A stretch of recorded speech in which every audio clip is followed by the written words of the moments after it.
Good morning. This is Taisei from Taisei Discovers. Today we have Tyler Juza, a man that I've known for years and actually have a professional working relationship with. I've been following him for a while on Instagram, and I've noticed that he's really into extreme sports, snowboarding, motorcycles, dirt bikes, cycles, also bodyboarding. This guy does it all. But as of recent, in the past couple of years, I've noticed that he's been doing these very long endurance runs. Anything over 26.2 miles is considered an ultramarathon. And, you know, I've ran/walked one marathon in my life, 26.2 miles, and I remember I couldn't walk for days. This guy's doing 100-mile runs and a whole lot more. So today we're going to dig into that. I'm super stoked to talk to this man about his mental fortitude and some of the attrition that he has to have in order to be able to endure these types of runs. Tyler, welcome to Taisei Discovers, my friend. Right on. Thanks for having me. Blessed for the opportunity, and let's dive deep into it. Yes, sir. Yes, sir. First and foremost, we went to do a little workout this morning. How are you feeling today? Oh, I feel real good. It's good to get the body moving a little bit this morning. A light little workout. That way, when I got my big run later today, I'll be running 8 miles, and then 4 before I go to sleep for a 12-mile day. So it felt good to move around a little bit, little calisthenics this morning. A little nightcap run, huh? Little nightcap run, help me sleep. This morning I did a little under two miles, and right now my legs are a little sore. It looks like I got some work to do, huh? Steady progression is name of the game, just like anything. You're only going to get good the more you do it, Okay. Seat time, right? Just like the bicycle. That's a good way to look at it. Okay, well, let me just start by asking you, do you know why you're here? Because I like adventure sports, adrenaline, endurance, to spread a little motivation, hopefully, to people out there and show people what the human body really can endure. Because I think we're told or we're taught that we have limits on our body, mentally, physically, and I don't believe that to be true. You set your own limits on yourself. So hopefully some people out there can get a little something from this podcast, and we can motivate 1 or 2 people. That's all I really want to do. Absolutely. So, I think a lot of us know David Goggins. The guy's Absolutely. an absolute machine, right? Yes. Pushing the limits of what the human body can do, kind of like what you said. For sure. What's your take on David Goggins? So in 2020, I sustained a pretty bad injury. I got hit by a car while I was stunting some motorcycles, and I was laid up on the couch for about 6 months. I have a awesome woman that takes care of me, Shalea, as well as my mom who flew down. And I spent a lot of time on the couch. And this was when David Goggins was kind of becoming more and more famous. I believe it was during the COVID era when everybody was stuck at home. So he really blew up. And honestly, he is why I started this endurance endeavor. I just was, I was a big stoner growing up, and I've always been an endurance guy or a sports guy, athletic, and I started to look at life a little differently when I found him and what he was preaching, not necessarily preaching, but what he was putting out there. And I just realized that there's a lot more in life, and I just started pushing my body one thing at a time, 5-mile run. I was doing a lot of hybrid stuff, so working out, running, and I just kept upping, and I'm not planning on stopping anytime soon. So, wow, that's sick. So let's start with your origins, your adolescence. You grew up in Oregon. Yes. That's a place that Kenji and I both have a strong connection with. Our cousin Beautiful. lives up in Portland. Beautiful. My brother went to Portland State University. He's a Viking. Okay. So we do have an affinity for that state, that Yes. part of the world, the Northwest. Yes. Beautiful trees and the lakes and all that stuff. So so when did you come to Hawaii? I came at a very impressionable age. I was 12 years old when I moved to Hawaii. Okay. White boy from the Northwest, moved to West Side. Well, actually more southwest. Yeah. Eva Beach, you said. 76 South. 76, cuz. EBB. Yeah, so I've always been in the beverage industry. Yeah. My dad ran a portion of Coca-Cola refurbishment, so they were doing work for Coca-Cola, and I had a pretty good upbringing, Then the business was sent to Mexico, and we were kind of in limbo for a couple years. My uncle had this business for a couple years and was building it out in Hawaii, where we do sodas, juices, smoothies. We provide beverages to all the restaurants, hotels, and bars. And he was growing his business out here. So my family, my mom and dad, my brother and myself, we were kind of at a crossroads on what do we want to do, since the business in Oregon was no longer a business. We decided to move to Hawaii. And being from suburbs, all white school, basically, not much interracial going on, to moving to the heart of Eva Beach, straight to Ilima, culture shock, going from no fights in Oregon to maybe being in a couple fights almost every single day in Ilima, and just Hawaii in general, a little more hands-on, especially the younger age. And what did it take to adjust to that? man, let me tell you, I not only did I make that transition, but I went from being, a big sports player, big in baseball growing up, very big in baseball, pretty popular kid, to moving to Ilima, to where I was honestly just trying to survive. I was trying to make a couple friends. It was very hard the first year, 2 years, just trying to find yourself. I kind of gave up on all sports. I was more so just trying to fit in and find my own lane. And, I ended up meeting Darren, one of my best friends still to this day. Shout out D-Smoke. That's definitely one of my best friends and / friends I had in Hawaii. And, just slowly making more and more friends. And, it was a big culture shock. It was real rough at first, but once I found my niche, my lane, my friends,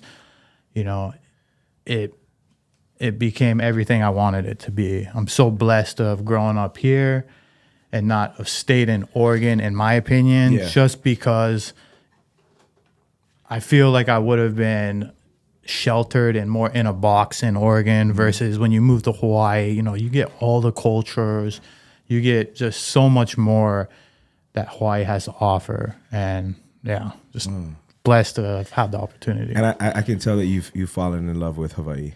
I've fallen in love with it. That's the people, everything. the landscape, right? Everything, especially the landscape.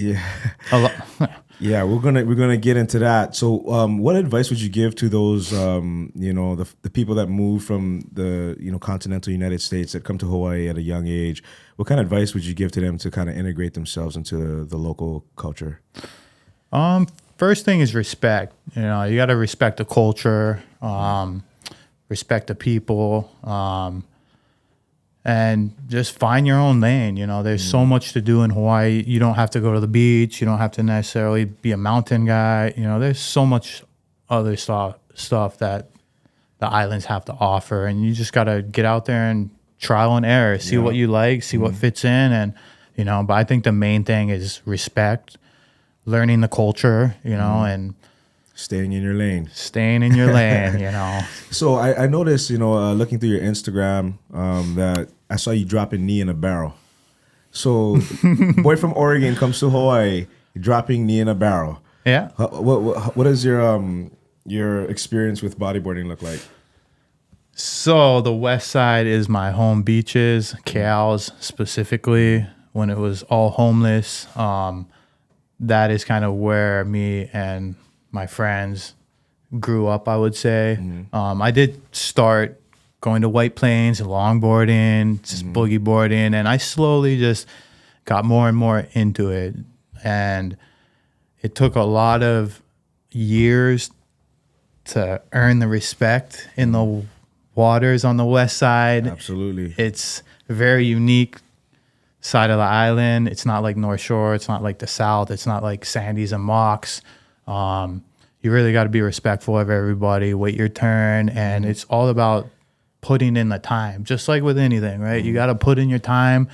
I wasn't the best. I wasn't getting bowled right off the bat. It took years, and I really am thankful for what surfing, bodyboarding, body surfing, just the water gave me in general. It's it's such a soul cleansing animal, man. Yeah. It's nothing better than just getting in the water and refreshing and washing away all your sins. So I'm blessed to have the water. Amazing. So, also stunting. That was a big part of your life, and I think that there was a time where you didn't really see too many people stunting. Now you see 50 million kids in the middle of the street at midnight stunting and fighting cops and stuff. But tell me about the accident and what that did for you. So stunting.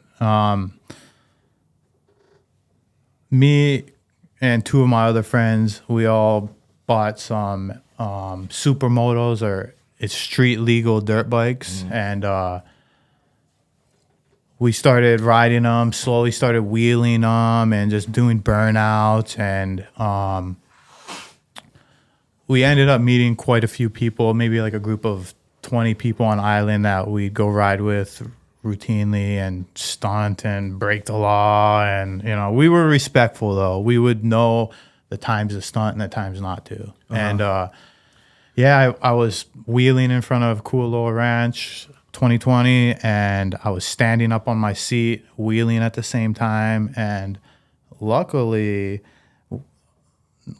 not luckily, but a car turned into me, and luckily it hit my bike and not me. If I was sitting on my bike, it would have ran me over. But fortunately, they hit my bike, and I somersaulted, landed on my funny bone, shattered it, and didn't really learn my lesson because I was laid up on the couch for 4 to 6 months. I had my wife and my mom taking care of me. I was still working, and I ended up continuing to stunt and ended up tearing an ACL not even a year later. And at that time, I had 3 bikes. I had a Grom, I had a Supermoto, which is a 500 KTM. I had a 66 Kawasaki. So I was loaded with bikes. And after the second injury surgery, I was done.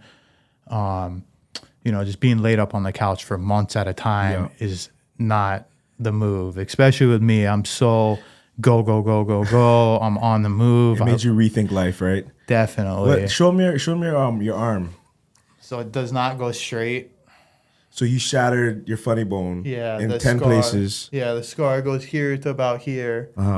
And I still have pain that occurs. I can't go straight. Yeah. Damn. Yeah. Okay. I learned my lesson from both of those incidences, sold all the bikes, and I realized that the concrete is a lot less forgiving than the water. Or maybe I just knew how to fall in the water. There's like a right way to fall and a wrong way. And I think in biking, there's just no right way. Yeah.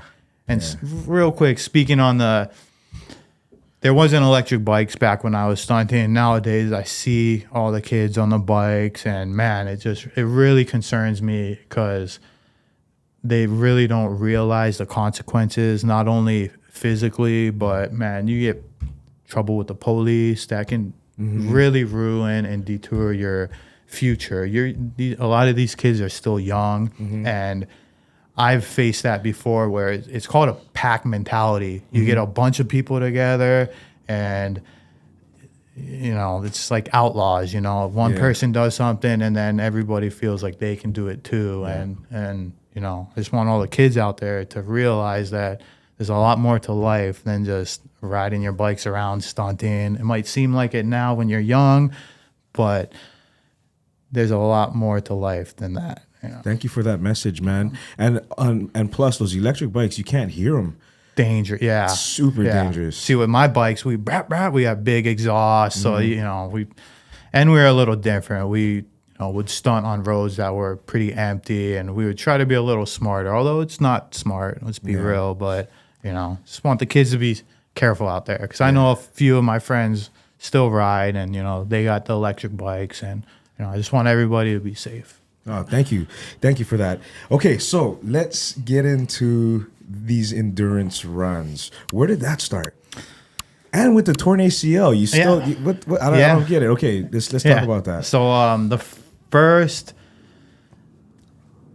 so after I got healthy from both my injuries, I started going to the gym. I started with my elbow. I was a little restricted on lifting heavy weights.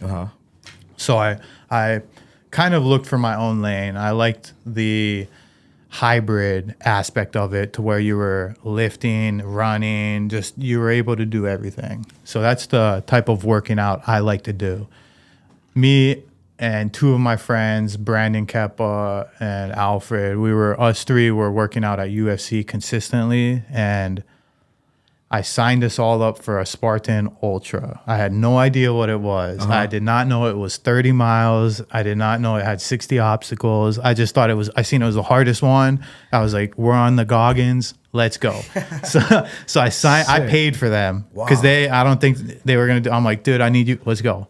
So I paid for them, and come to find out, it was 30 mile. An ultra is anything over a marathon. So come to find out, this was a 30 miler we signed up for, and I started just training slowly, getting better. And come race day, I actually won, but it wasn't the elite division. Wasn't the elite division. It was more just the open, which I'll explain that in a little bit. But so I did really good. My other friends finished as well, and after that, I just went full on in Spartan and obstacle course racing. So about a year, I was traveling to the mainland. I was doing a lot of races, mainly Spartan races, and a lot of Spartan racing is trail running. So I knew in order to be good at the Spartan, I had to be good at running. I'm already pretty physical, so I have the obstacle strength. That wasn't too hard. It was more so the long distance running. So I'd start to increase my running, and over time, this last 6 months really have been pretty defining for me, to where I won the Spartan Ultra in August, and then about a month later, I won a 30-mile trail race at Tantalus called Hurt Hawaii's Tantalus Triple Trek. And then a month later, I won the Peacock 55-mile run up at Peacock Flats. Yes. Damn. A lot of hills, high elevation. Yeah, a lot of 12,000 feet of climbing across 55 miles. So I won those three, and then the big race I had was the Hurt 100. So it's one of the hardest 100-mile races in the world. It's at Tantalus. It's 100 miles with 25,000 feet of climbing, which is you're going uphill 25,000 feet. You're coming, it's basically just up, down, running, up, down. A lot of hiking. Extremely technical, roots, rocks, mud, heat, and so that was like my main race. I really wanted to do good. And I was leading the first 50 miles. And then after the third lap, the first place guy ended up slowly passing me. And I ended up coming in second. I had a 22-hour finish, which that puts me, I believe, I'm still waiting for confirmation, but that is the fastest local finish of all time. And they've been having this race for over 20, 25 years. Wow. And Congratulations on that. yeah. So, and then since then, I've just continued to race. I've won IA Loop maybe like a month and a half ago. And then I came in second at another Hurt race at Tantalus. And I just got back from Oregon for my 100K, which is a 62-mile race. So the crazy thing about that race is I didn't win. I didn't podium. I didn't come top 10, top 20, or top 30. But that race, I'm probably the most proud of. My time, my splits, one of the fastest races I've ever ran. It's the group of people that were running that race. It was probably the best in the United States because it was a qualifier for a pretty big U.S. national race in Spain. So I had a lot of the top runners in the States there. So, I mean, I'm a good runner. I don't think I'm one of the best. I think I'm good. I can endure. I'm not really fast. But I know my lane. So I didn't win. You know, I didn't necessarily place top 30. But the reason I'm so proud of that finish is because from mile 10, I wanted to quit. That's the worst I've ever been. I kept telling myself, I pushed myself so hard the first 10 miles trying to keep up with that pack. I was running their race instead of running my race. And from mile 10 on, I was in my head. Literally, you're by yourself. Yeah, there's other people racing, but you don't really see them. You get by yourself. You're in your thoughts that whole race. And I just kept thinking, man, I'm in so much pain. I want to quit. I'm going to just fall right here so I can tell my crew I'm injured. I was thinking of every excuse for 8 hours just to get out of it. And I just kept pushing through. And 10 hours later, 60 miles later, 62 miles later, I finished. And I tell you, I'm probably the most mentally strong I've ever been in my life, which I'm super proud of. Because physical is one thing, but you know, your mind is everything. And I feel like your mind puts restraints on your physical capabilities. Just like Goggins said, the 40% rule, right? Most people give up at 40% when you still have 60% left in the tank.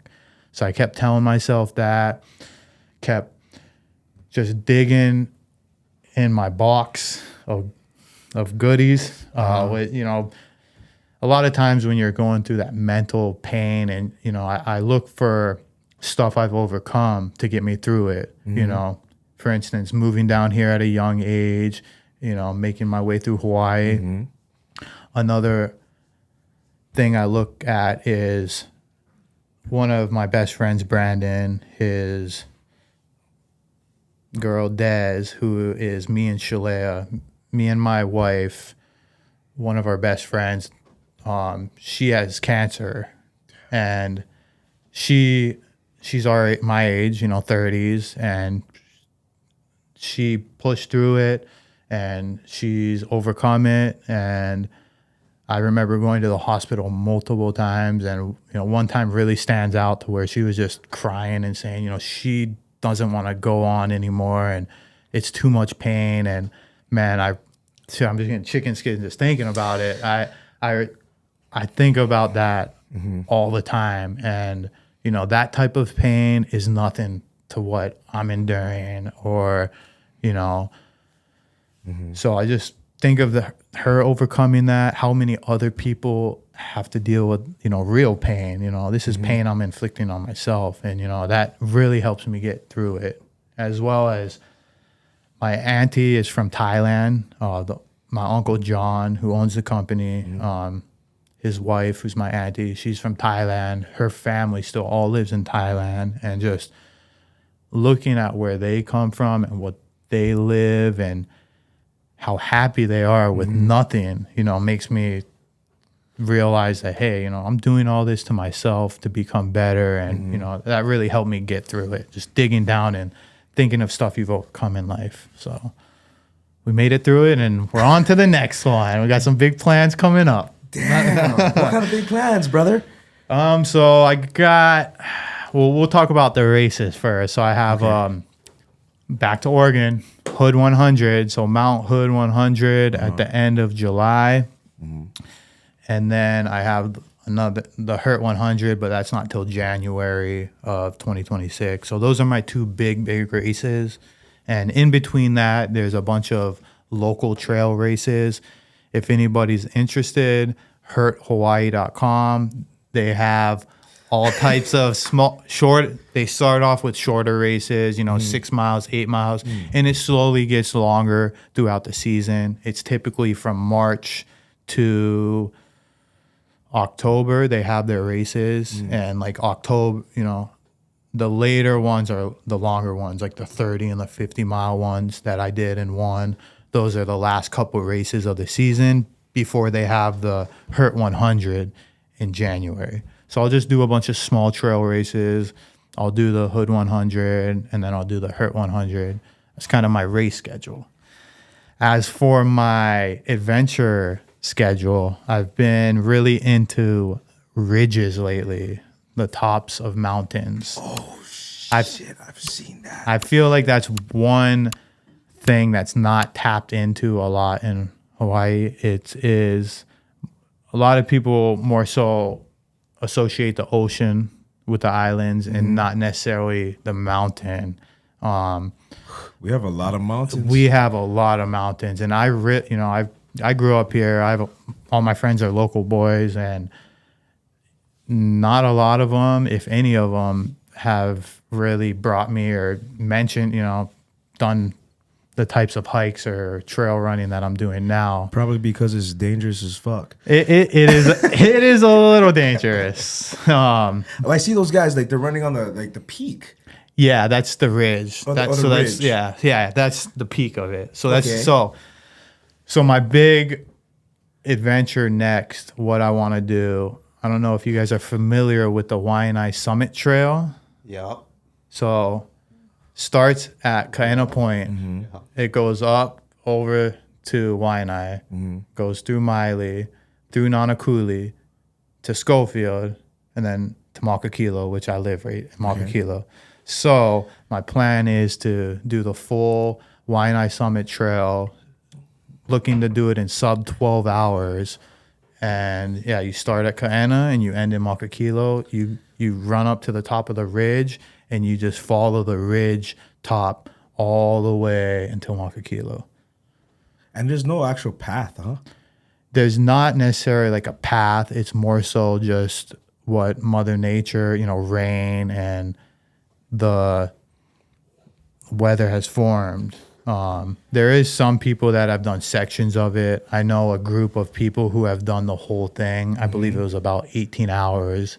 It was more so hiking. I'm looking to do it more so as a speed effort, and having a hard time finding anybody who is down. So it looks like it will be a solo attempt.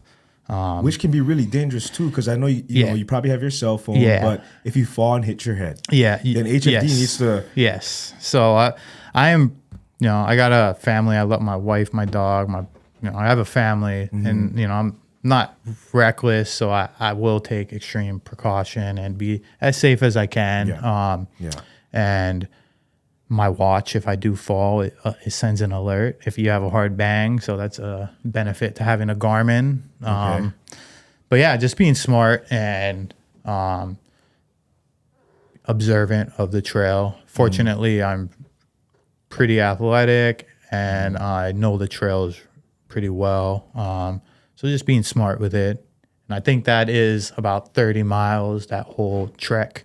But the thing about that is it's a lot slower just because it's a lot of bushwhacking. Yeah. It's a lot of the top of the ridge, like you said, there's no path. And if people haven't been up there, certain sections nobody does. So that just gets really overgrown to where you're just bushwhacking it. And what I think people don't realize too, I mean, maybe they do, but when I think about it, the terrain you're gonna get into a lot of precarious situations. You might have to turn around and go down and then go back up. Yes. So I mean, 18 hours for 30 miles in mountainous terrain that has no forged path. Yeah.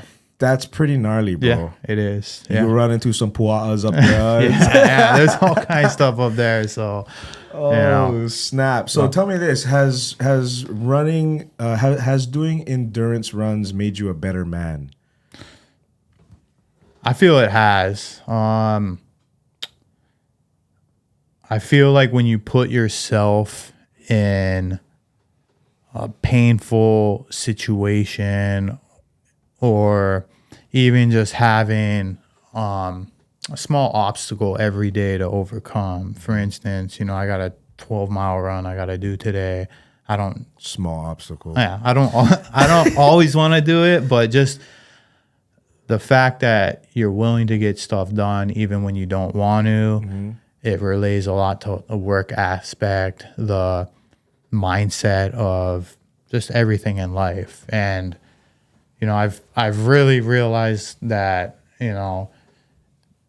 you can't do this alone, especially with racing, or just these long efforts. It's all about the crew, having supportive people around you and a good team. And if you're treating them poorly, then they're not going to be there to help you. So I feel like with me making these big efforts, it's helped me.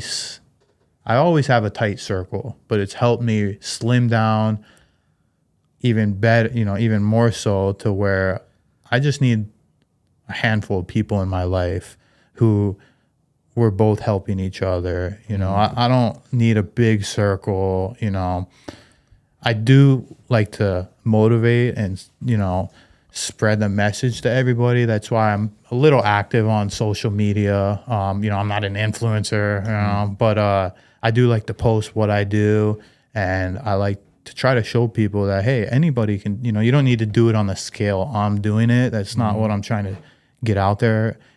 I'm just trying to show people what the human potential is, and hey, hopefully it sparks something in somebody that, hey, I'll go out there and I'm going to go to the gym. I'm going to do a 1 mile run. Again, I don't want people to look at it like, oh, I need to do a 100-mile run to be a savage. No. As I was talking earlier, I think the people with the later finishes are the more impressive people. For instance, I finished hurt in 22 hours. There were a lot of people who were out there until cutoff, 35 hours. All different types of ages, genders, sizes. It's not all elite athletes. Yeah. It's everybody. And for them to be out there that long and endure that type of pain is just so impressive to me. So I'm hoping to just spread the awareness that health is wealth. Money, it's great. I'm successful. I work hard, but that is not what life's about. I have family members who have all the money in the world. I know people who are rich in money, but in health, they're poor. Just like Bob Marley, the one interview, the man asked him, "Are you a rich man?" And he said, "To you, what is riches?" I forget the exact quote, but he basically said, riches is not what makes you happy. So damn, bro, I love that. Kenji, you got anything that you want to? I do want to talk about chain reaction in a second. Chain reaction, let's get to that, but I got a couple of questions. First one's a quick one for your upcoming Waianae Mountain Range from north to south, basically. Are you going to record it so people can watch? I'll record sections of it. Yeah. Okay. I mean, I don't record the whole thing. It's a long, yeah, that's a long effort. I'll record sections of it. And yeah, definitely. Okay. And then the other part, okay, there's another one, but 2 parts. One, what is your strategy in finding and selecting these kind of courses? Because I think it was early this year, maybe it was late last year, someone posted I'd soloed basically from Kahuku to Waimanalo on the ridges. Yeah. Camping though, not running. Yeah. So I was like, oh, I guess you could just go wherever you want. So as someone like yourself, whether it's Hawaii, Oregon, around the world, what strategy do you go into? Like, what makes a course appealing to you? I would say there's two things. The scenery, I'm all about beautiful scenery, right? I like to look at beautiful things while I'm suffering. So that's one. The other is the hardness level. You know, I like it to be hard. I don't like to do stuff that I can guarantee finish. I like to sign up for stuff or pick stuff I don't know if I'm going to finish. You know, I might not. I might have to get helicoptered out, you know. I'm really hoping not, because I'm not trying to be on social media or I'm trying not to pay I'm not trying to pay a couple $1,000 fine, but you know, I feel like you got to pick stuff that you don't know if you're going to succeed, and you know, why not pick something nice to look at while you're suffering? Yeah, got it. So. And then the last one is, what is the, if any, when it comes to trail running, what you do, ultramarathons and all that, is it like surf spots and that some are so protected and only elite members can go in? You know what I mean? Like protected surf spots, protected fishing spots, very common in Hawaii. Is there something like an element of that in your trail running world? Like, don't even put social media, like don't, can you expand on that? Yeah, so it's not, even with surfing, right? I feel like since COVID and social media has just blown up, even the surf spots, man, it's so hard to regulate that. Everywhere is exposed now. You know, just like Cal's used to be my home break. It used to be all homeless. There used to be bushes blocking it. The city and county kicked them all out, chopped the bushes. Now everybody can see it. That's one. So now that's overpacked, and there's people post it. And they find out all the spots, no matter if it's mountains, beach. And there are some trails that, yeah, you don't want to post your GPS location. You know, we don't want it to get overrun. But I would say with social media, everything is just getting exposed to where it's not like it used to be, you know? So, you know, I wanted to ask you, how important is it to respect nature when you're going, you know, running through these forests and, you know, the natural landscape? For sure. So, you know, being a trail runner, kind of like the beach, you know, the beach, when I was heavy into the beach scene, burning pallets was a big controversy. Everybody on the West, the military tourists would come down to, I don't know specifically, throw pallets, burn them, and there'd be a bunch of nails in there. And, you know, eventually they closed I don't knows. I remember I used to be able to pull my truck right up on there and cruise, you know, crash out, sleep, camp right in front of the break. Now we can't do that because people not taking care of the Aina. So the trail scene, I feel, is a lot more conscious of that, and they respect nature a lot more. Just the hikers in general, trail runners in general are different than beach people, in my opinion. They're a little more hippie-like. Yeah. You know, I don't know if that's the right wording, but they're a lot more friendly with all the nature of the plants. Yeah, no littering, watching out for certain plants, you know, staying on the trail. Because, again, like you were saying, are these formed trails? Some of them are. The ridges aren't really, but for the formed trails, you want to stay on those trails, and you don't want to just start making your own, because that's not what the mountain is for. It's for, you know, using, let me think how I can word this. Might have to cut this. It's visiting. Yeah. So yeah, basically just, exactly. You want less footprints, right? Humans have already made a huge footprint in Mother Nature, and we're trying to do that less, especially in the mountain. Like in where all cement is down here, it's not as bad, obviously. But when you're up in the mountain, sacred. Yeah. Hey, but you know what, bro? When you're saying that, respecting nature, running on the trails, trying to make sure that you're not damaging the plants and the habitats of the animals that are living there and stuff. I was thinking about when you're running 100 miles through the mountains and you got to take a shit.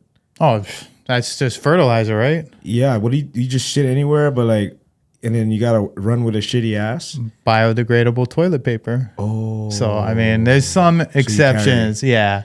But that's only for really long treks. A lot of these endurance events have aid every 10 miles. You know, there's bathrooms. So it's not as bad. It's more so when you go on a long 10, 12-hour hike by yourself or, you know, with no bathrooms, no aid. You know, Mother Nature's going to call when it calls. So you're going to have to take care of that. Yeah. But, just like the animals, though, they pee and poop. Yeah, no. So but wrappers and trash and foot pounding over native plants, because there is still a lot of native plants out there, especially up on the ridges. And, you know, you just want to take care. You want it to flourish so the next generation can see the beauty that we have. Right on, man. So let's get into chain reaction. I got this hat here that Tyler hooked up Kenji and I with. There you go. Wonderful 5-panel hats. If you guys know, I love 5-panel hats. Anyway, what's the story behind chain reaction in the brand? All right. So me, a couple of my friends, Corey, B, Eric, we were going to the beach a lot back in the day. We formed a little crew and we'd always be going. Cals was our main beach, but everywhere we'd go, west, north, east, and we liked to venture off into unridden waves or look for places that nobody was out, and we would call it the chain reaction effect. We would normally be the first ones in the water, whether it's just super early in the morning, or we'd go look for a secret spot nobody really knows about. And people would be driving by and they'd see us out there, and we'd call it the chain reaction effect, to where people would jump in with us after. So it's kind of a trendsetter, yeah. Just kind of something we came up with, and we've been, we don't sell the clothes. We don't, we're not a big brand like that. We're not trying to, profit off it or anything. I just make the clothes and the shirts and hook them up with my friends and people I like. And I like it to be kind of the exclusive, to where you got to kind of know somebody, and you have to represent our values as well. You can't just be, I don't want punks rocking this, we're not looking to have a bad name for ourselves. I want people to look at us and say, oh, those are the chain reaction boys. They're respectful, nice. We might look a little crazy. We might have a bunch of tattoos. We might have some big muscles. And, but again, I was raised right, and, respect elders, respect everybody. Just be friendly, be kind. I feel like today that has just gone out the window, and not everybody, but the mentality lately is just everybody's bickering, fighting. Everybody thinks they're better than the next person. And we need to get back to where everybody's helping each other out. You can only go so far by yourself. You need a group to continue. It takes a village. I really hope that some of your insights and some of your perspectives and the stories of your experience help or provide a chain reaction for others that are watching and viewing, and encourage them and inspire them to go out and run that 2 miles instead of that 1 mile, or push themselves and dig deep when they feel like they want to give up. Thank you very much. Where can the people find you? At work, baby. BevTech. You guys need any soda, juices, or smoothies, you call BevTech. I'm on Instagram, Juza Ty, Juzaty, or we have the Chain Reaction Boys Instagram as well, just at Chain Reaction Boys. Really, really just find me on the trail. Yes. Awesome, man. Well, thank you so much for being a part of Taisei Discovers, man. It's been a long time coming, and I respect you, and I look forward to continuing our work relationship and also seeing more successes in your life that inspired me to go run that extra mile. Thank you so much, Right on. Tyler. Appreciate everything, Ty. Right on. We'll be getting you guys a soda machine for this pretty soon. Once we get to the Rogan status. Bro, yeah, bro. No, this is a nice little studio.